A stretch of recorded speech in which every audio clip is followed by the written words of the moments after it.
नमस्कार। India debate में आप सबका स्वागत है। मैं हूं आशुतोष पाठक।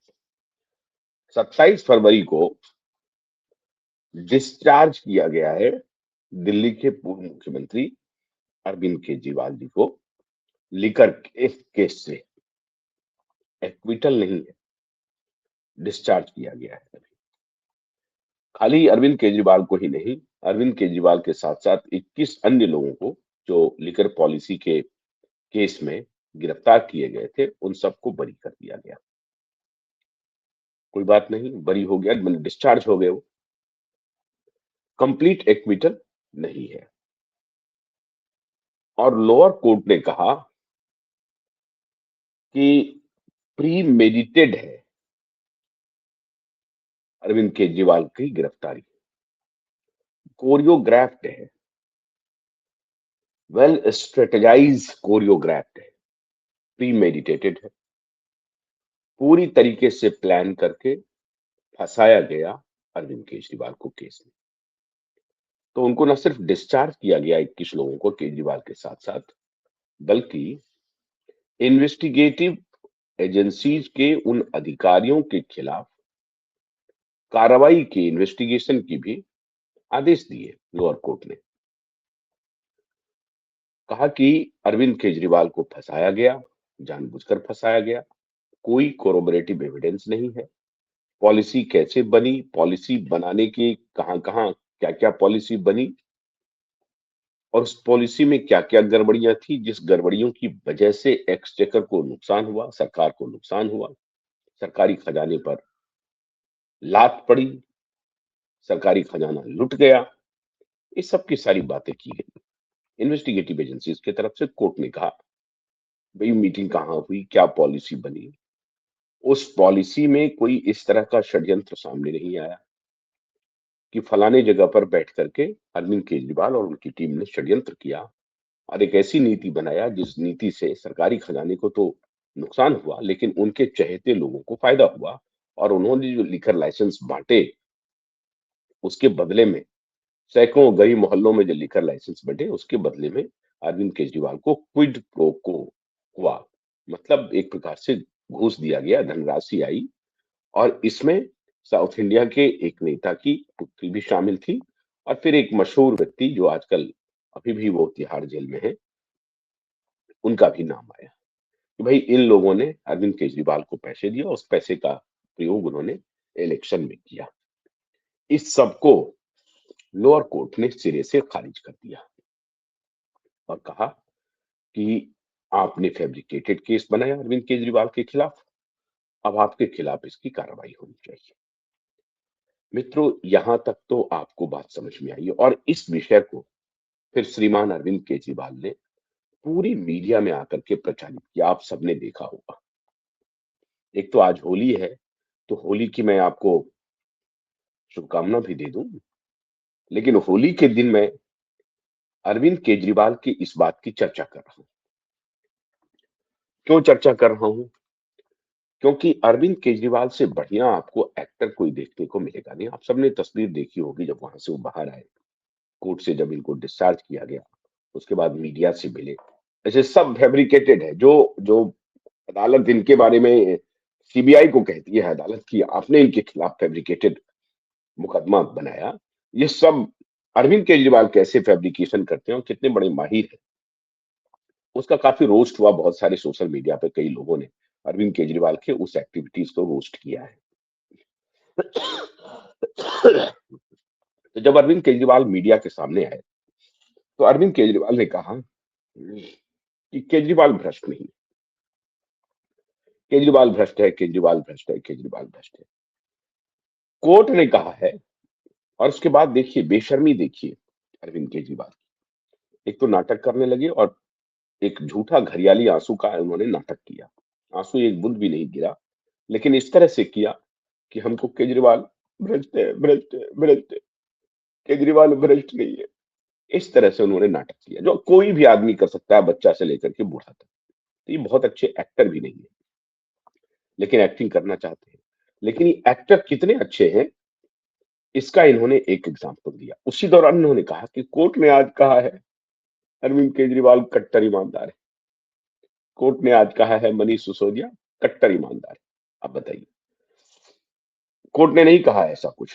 कोर्ट ने लेकिन कोर्ट के ही जुबान में, कोर्ट के मुंह में अरविंद केजरीवाल ने अपनी बात रख दी और कहा कि कोर्ट ने कहा है कि अरविंद केजरीवाल कट्टर ईमानदार है, मनीष सिसोदिया कट्टर ईमानदार है। मित्रों, यहां तक तो आपने बात देख लिया है।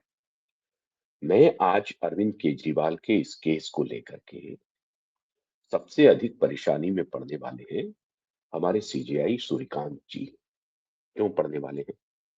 इसलिए कि जब से सीजेआई सूर्यकांत जी ने कार्यभार संभाला है, तब से उनकी कोशिश है कि जुडिशरी में जितनी डिस्क्रिपेंसीज है, जुडिशरी में जितनी गड़बड़ियां हैं, उसको मोटे स्तर पर ठीक किया जाए।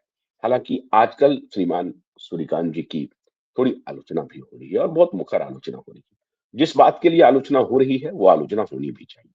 आलोचना हो रही है, मैं थोड़ा सा रेफरेंस देता हूँ, आप सबको मालूम है, लेकिन थोड़ा सा रेफरेंस इसलिए दे देता हूँ ताकि आपको सारी चीजें समझ में आ जाए। एनसीईआरटी के क्लास 8वीं में एक चैप्टर है जिसमें कहा गया है कि जुडिशरी में भ्रष्टाचार है, इतने केस लंबित है, हायर जुडिशरी में इतने केस लंबित है, लोअर जुडिशरी में, और 30-30 साल से केसेस लंबित हैं, अंडर ट्रायल जो है वो सजा काट रहे हैं।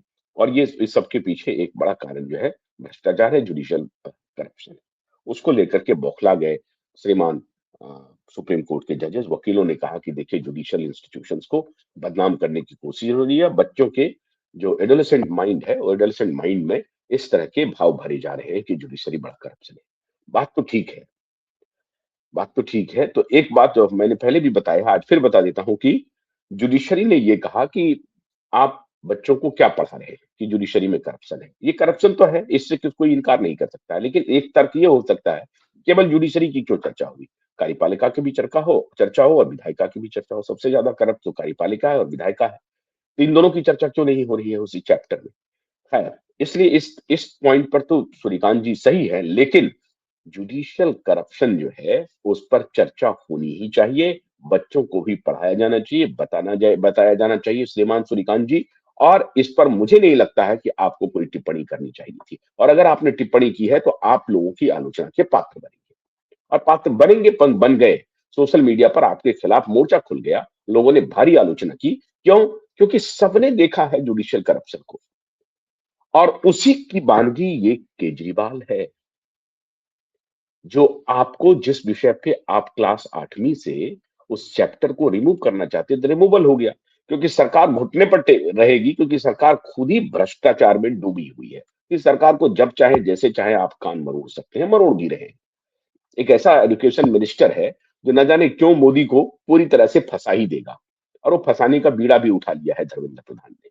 पहले तो यूजीसी पर फंसाया और अब ये क्लास 8 के चैप्टर पर फंसाया। लेकिन आपके मतलब जुडिशरी के करप्शन के, आपसे मेरा मतलब है, आप तो अभी तक लगातार, क्यूबाइड नेटवर्क अकेला नेटवर्क है जो लगातार आपके अच्छे कामों की, अच्छे कार्यों की तारीफ किया है, आगे भी करेगा, आज भी करेगा। लेकिन आपके नाक के नीचे में इतना बड़ा खेल हो गया, केजरीवाल प्रकरण हो गया। अब केजरीवाल प्रकरण के बाद आपके पास कुछ बचा नहीं कहने के लिए। क्या कहेंगे आप? जनता को क्या समझाएंगे? माफ कीजिएगा जरा सा,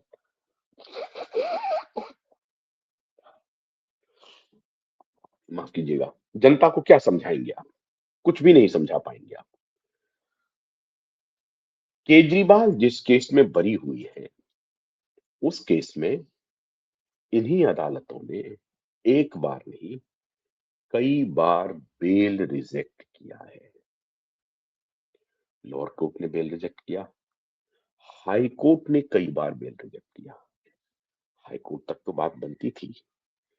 सुप्रीम कोर्ट में जब ये मामला आया, तो सुप्रीम कोर्ट ने कहा कि हम लोअर कोर्ट के मामले में इंटरवीन नहीं करेंगे। मतलब ये हुआ कि सुप्रीम कोर्ट ने हाई कोर्ट के डिसीजन को अपील किया, उसी को लागू रखा।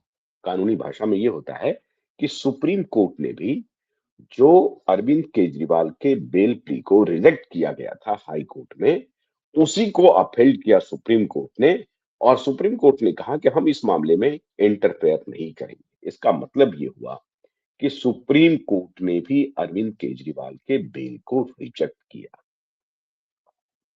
अब सवाल ये उठता है, अभी जिस केस को लोअर कोर्ट ने ट्रायल के लायक नहीं समझा, ट्रायल चलता, दोनों पक्ष की दलीलें होती, दलील को जानने के बाद कोर्ट निर्णय लेता और फिर सबूतों, गवाहों, इस सब के आधार पर निर्णय लेता और फिर इस केस पर फैसला करता। ट्रायल के लायक भी लोअर कोर्ट ने नहीं समझा, जिसको आम आदमी पार्टी और उनके सिपह सालार, छदमी सिपह सालार, जो भ्रष्टाचार में आकंठ लिप्त हैं, दलाल पत्रकार, वो सारे पत्रकार इसको प्रतिपादित कर रहे हैं कि देखिए अरविंद केजरीवाल को किस तरह से फंसाया गया। कोर्ट ने जो अपना ऑब्जर्वेशन दिया है कि ये प्री मेडिटेड, फैब्रिकेटेड है, कोरियोग्राफ्ड है, प्री मेडिटेड कोरियोग्राफ्ड है। मतलब अरविंद केजरीवाल के खिलाफ फैब्रिकेट किया गया मुकदमा और अदालत ने उसे ट्रायल के लायक भी नहीं समझा। मतलब सबूत इतने नहीं थे जिस सबूत को आधार बना करके मुकदमा चलाया जा सके। मतलब ये मुकदमा चलने लायक भी नहीं है और उससे डिस्चार्ज कर दिया अरविंद केजरीवाल को। 21 अन्य लोगों को भी डिस्चार्ज कर दिया, मनीष सिसोदिया को भी कर दिया। अब आते हैं, हाई कोर्ट ने जब बेल रिजेक्ट किया मनीष सिसोदिया का, अरविंद केजरीवाल का, तो अरविंद केजरीवाल 12 महीने जेल में रहे और मनीष सिसोदिया लगभग 584 या 585 दिन, मतलब लगभग 2 साल मनीष सिसोदिया जेल में रहे। 2 साल लगभग। मनीष सिसोदिया लगभग 2 साल, अरविंद केजरीवाल लगभग 1 साल जेल में रहे। हाईकोर्ट ने बेल रिजेक्ट किया और हाईकोर्ट ने कहा था कि हम प्रमा फेसाई आधार बन रहा है जिस आधार पर हम बेल रिजेक्ट कर रहे हैं। और उस बेल के रिजेक्शन को जब प्रोटेस्ट किया गया सुप्रीम कोर्ट में, तो सुप्रीम कोर्ट ने कहा कि हम लोअर कोर्ट के मामले में इंटरवीन नहीं करेंगे। मतलब यह हुआ कि हाई कोर्ट के फैसले को सुप्रीम कोर्ट ने भी स्वीकार किया। मित्रों, अब सवाल यह है कि लोअर कोर्ट अब जिस केस को ट्रायल के लायक नहीं समझा, इन्वेस्टिगेटिंग ऑफिसर के खिलाफ स्ट्रक्चर पास कर रहा है, ऑब्जर्वेशन दे रहा है। ऑब्जर्वेशन कोई वर्बल ऑब्जर्वेशन नहीं है, लिखित ऑब्जर्वेशन है। लिखित रूप में कह रहा है कि जो अधिकारी ने लिकर पॉलिसी के आधार पर जो करप्शन का केस दायर हुआ है अरविंद केजरीवाल के खिलाफ, उनके खिलाफ कार्रवाई होनी चाहिए, क्योंकि उन्होंने फैब्रिकेटेड तरीके से, बैड इंटेंशन से, मालाफाइड इंटेंशन से एक सिटिंग मुख्यमंत्री को गिरफ्तार किया। अब एक सिटिंग मुख्यमंत्री गिरफ्तारी के बाद इस्तीफा नहीं देते हैं। हवाला दिया जाता है कि हवाला केस में अटल बिहारी वाजपेयी, मुरली मनोहर जोशी के ऊपर लाल डायरी का एक केस आया कि भाई इस डायरी में उनके भी नाम है। इस आधार पर ही उन लोगों ने संसद की सदस्यता से इस्तीफा दिया और संसद में कहा कि जब तक हम लोग बरी नहीं हो जाएंगे इस केस में, तब तक दोबारा चुनाव नहीं लड़ेंगे, इस संसद का दरवाजा नहीं देखेंगे। उन्होंने इस्तीफा दिया, उन लोगों ने बरी हुए, चुनाव में गए, जीते, फिर संसद भवन पहुंचे। इसको कहते हैं सार्वजनिक जीवन की प्रोपराइटी, अकाउंटेबिलिटी, रिस्पॉन्सिबिलिटी। इसका जिक्र भाजपा वाले कर रहे थे। अब सबसे इंपॉर्टेंट बात है मित्रों कि हाई कोर्ट और सुप्रीम कोर्ट जिसके बेल को रिजेक्ट किया हो, उसको लोअर कोर्ट ने डिस्चार्ज कर दिया हो। अब क्या सीजेआई सूर्यकांत का मैं जिक्र क्यों कर रहा हूं? 2 पॉलिटिकल इंप्लीकेशंस हैं जिसके बारे में अभी कांग्रेस पार्टी कह रही है, उस पर मैं अभी आता हूं। लेकिन मैं सीजेआई सूर्यकांत के लिए चुनौती क्यों कह रहा हूं?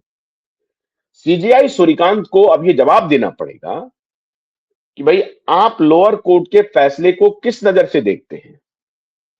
ये हाई कोर्ट ने नहीं दिया है, ये सेशन कोर्ट ने दिया है, लोअर कोर्ट ने दिया है। तो लोअर कोर्ट के फैसले को किस नजर से देखते हैं? और आपके ही मातहत हाई कोर्ट ने उनका बेल रिजेक्ट किया था। तो अगर केस में कोई मेरिट नहीं था, तो 1 साल, 2-2 साल लोग जेल में क्यों थे? जेल में क्यों थे? आपका लिखित ऑब्जर्वेशन है, मतलब आपकी निचली अदालतों का, कि प्रमा फेसाई एविडेंस मिल रहा है। अब सवाल है, इन्वेस्टिगेटिव एजेंसी कोरोबरेट नहीं कर सकी कि मीटिंग कहां हुई, कितने लोगों को बटा, पैसे का ट्रेल पता नहीं लगा सकी। तो नहीं पता लगा सकी, तो ये इनको आप बरी कर देंगे, इनको डिस्चार्ज कर देंगे। फिर मैं कह रहा हूं, एक्विट नहीं हुए हैं, पूरी तरह से बरी नहीं हुए हैं। इसलिए सीबीआई भाग भाग करके अभी हाईकोर्ट गई है। सीबीआई के करप्शन को, सीबीआई की लापरवाही को, सीबीआई की बेशर्मी को कितनी बार अदालत एक्सपोज कर रही है। सीबीआई के अब लगता है कि वो इतने बेशर्म हो गई है संस्था, अब सीबीआई को इसका असर भी नहीं पड़ता है। हालांकि उस दिन जब ये कहा कि सीबीआई के ऑफिसर के खिलाफ कार्रवाई होगी, तो फौरन भाग करके हाईकोर्ट पहुंचे। लेकिन मित्रों, सवाल ये है कि ये जुडिशियल अकाउंटेबिलिटी का सवाल है। क्या लोअर कोर्ट ने हाईकोर्ट का कंटेम्प्ट किया है, अवमानना किया है?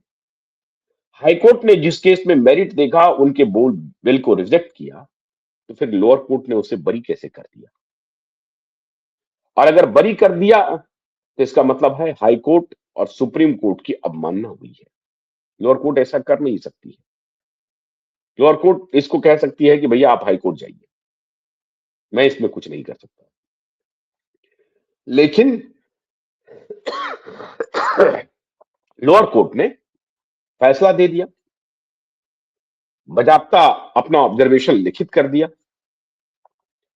अब सवाल है कि ये क्या चल रहा है जुडिशरी में। सीजीआई सूर्यकांत जी, देश आपसे जानना चाहता है, ये किस क्लास में पढ़ाया जाए इस सब्जेक्ट को। हायर कोर्ट कहती है कि बेल नहीं देने के लिए मेरिट है, लोअर कोर्ट कहती है कि कोई एविडेंस ही नहीं है, मुकदमा भी नहीं चल सकता है। तो नहीं चल सकता है तो जेल में कैसे रहे?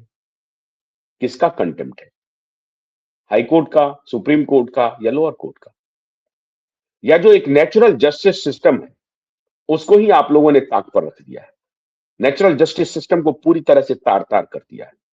केजरीवाल जैसा चालाक आदमी, धूर्त आदमी निकल करके बाहर कहता है कि केजरीवाल, कोर्ट ने कहा है कि केजरीवाल कट्टर ईमानदार है, मनीष सिसोदिया कट्टर ईमानदार है। इस तरह का फ्रॉड स्टेटमेंट केजरीवाल कहता है। दुनिया को मालूम है कि केजरीवाल एक फ्रॉड इंसान है, लगातार झूठ बोलता है, भ्रष्टाचार में आकंठ डूबा हुआ है। लेकिन कोर्ट को यह नजर नहीं आ रहा। आपके हाई कोर्ट को तब नजर आ रहा था जब आप बेल प्ली रिजेक्ट कर रहे थे। इसलिए सीजेआई सूर्यकांत जी, आपको जवाब देना पड़ेगा केजरीवाल के मुद्दे पर, number one. Number two, Kejriwal के खिलाफ अदालत की शरण में या एफआईआर किसने करवाया था? ये भारतीय जनता पार्टी नहीं थी। लेकिन शर्म आनी चाहिए भारतीय जनता पार्टी। और मैं समझता हूं यहां पर कांग्रेस पार्टी के आरोप बिल्कुल सही है। कांग्रेस पार्टी ने आरोप लगाए हैं कि भारतीय जनता पार्टी ने केजरीवाल को जेल से निकालने के लिए सारा तिकड़म किया है। वरना सीबीआई के पास कोई कोरोबरेटिव एविडेंस ही नहीं है। सीबीआई कोई कोरोबरेटिव एविडेंस जुटा नहीं सकी। तो सीबीआई किसके अधीन है? अमित शाह के अधीन है। ईडी कोई एविडेंस नहीं जुटा सकी, किसके अधीन है? इसका मतलब है कि सवाल तो इन पर भी उठना चाहिए। आप कर क्या रहे हैं? आप किसी को सिर्फ हरास कर रहे हैं। कांग्रेस कह रही है कि इसको, केजरीवाल को इसलिए बाहर निकाला गया है क्योंकि पंजाब और गुजरात के चुनाव में कांग्रेस पार्टी के वोट बैंक को केजरीवाल डिडक्ट करे और ट्रायंगुलर फाइट हो और भारतीय जनता पार्टी आगे निकल जाए। भारतीय जनता पार्टी का अपना काम पूरा हो गया। केजरीवाल को उठा के जेल में डाला, केजरीवाल की पार्टी हार गई, भारतीय जनता पार्टी सत्ता में आ गई, सरकार बन रही है। अब कौन सा काम है केजरीवाल से? अब केजरीवाल का यूज कहां कहां किया जा सकता है, इस पर भारतीय जनता पार्टी बंद दरवाजे में, पर्दे के पीछे काम कर रही है। ये आरोप है कांग्रेस पार्टी का, चाहिए भी है। लेकिन एक और बड़ा आरोप है मित्रों, केजरीवाल के खिलाफ हुई, मनीष सिसोदिया के खिलाफ हुई, जैन के खिलाफ हुई, उनके कैबिनेट मिनिस्टर के, दो cabinet minister, deputy chief minister और minister, sitting chief minister Jharkhand के, हेमंत सोरेन उसके खिलाफ हुई, सबके सब जेल गए। ईडी सीबीआई का ही केस, बोनाफाइड केस है, राहुल गांधी के खिलाफ, सोनिया गांधी के खिलाफ, प्रियंका वाड्रा के एविडेंस के साथ है, जिसमें उनको जेल जाना ही जाना है। सवाल है कि भारतीय जनता पार्टी ने केजरीवाल को, मनीष सिसोदिया को, जैन को, हेमंत सोरेन को तो गिरफ्तार किया, लेकिन राहुल गांधी गिरफ्तार नहीं हुई, सोनिया गांधी गिरफ्तार नहीं हुई, प्रियंका क्यों नहीं हुई? उन्हें गिरफ्तार क्यों नहीं किया गया? किसके इशारे पर सोनिया, राहुल और प्रियंका के खिलाफ कोई एक्शन नहीं हुआ? अब ये धूर्तता भारतीय जनता पार्टी की कौन बताएगा? का वातावरण बीजेपी तैयार कर रही है, बीजेपी सार्वजनिक जीवन में खोती जा रही है। और आप एक तरफ तो केजरीवाल को उठा करके जेल में डाल देंगे, लेकिन जहां आप उस एविडेंस के खिलाफ जिनको गिरफ्तार करना है, उनको गिरफ्तारी मिलेगा आपके ऊपर। यही सवाल आपको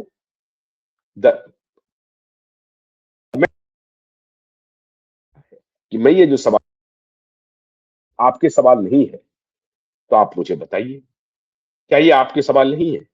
जो सवाल मैंने उठाए हैं, जो मैं सीजीआई सूर्यकांत से किया है, क्या ये सवाल नहीं पूछा जाना चाहिए कि आखिर में कोर्ट अकाउंटेबल कब होगा? अगर नहीं था एविडेंस तो गिरफ्तार क्यों किया? जेल में क्यों रहा? जिनके खिलाफ दूसरे को एविडेंस है, ईडी और सीबीआई का, उनकी गिरफ्तारी क्यों नहीं?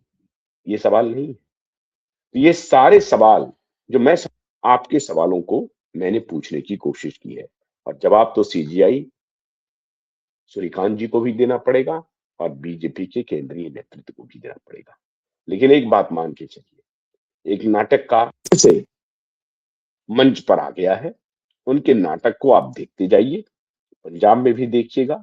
सदी का नहीं, मैं समझता हूं कि सृष्टि के सबसे धूर्त नेताओं में से अगर कोई एक शख्स होगा तो अरविंद केजरीवाल होंगे। लेकिन अरविंद केजरीवाल पॉलिटिकल मास्टर है, उनके पॉलिटिक्स में बड़ा मजा लोग ले सकते हैं। तो ये जो पॉलिटिकल एक्टर है, वो अब आ गए हैं मंच पर, उनकी एक्टिंग का मजा लीजिए आने वाले दिनों में। लेकिन जनता के जो सवाल है, वो सवाल बहुत महत्वपूर्ण है। जीआई सूर्यकांत जी को भी देना पड़ेगा, बीजेपी के केंद्रीय नेतृत्व को भी देना पड़ेगा। बहुत बहुत शुक्रिया।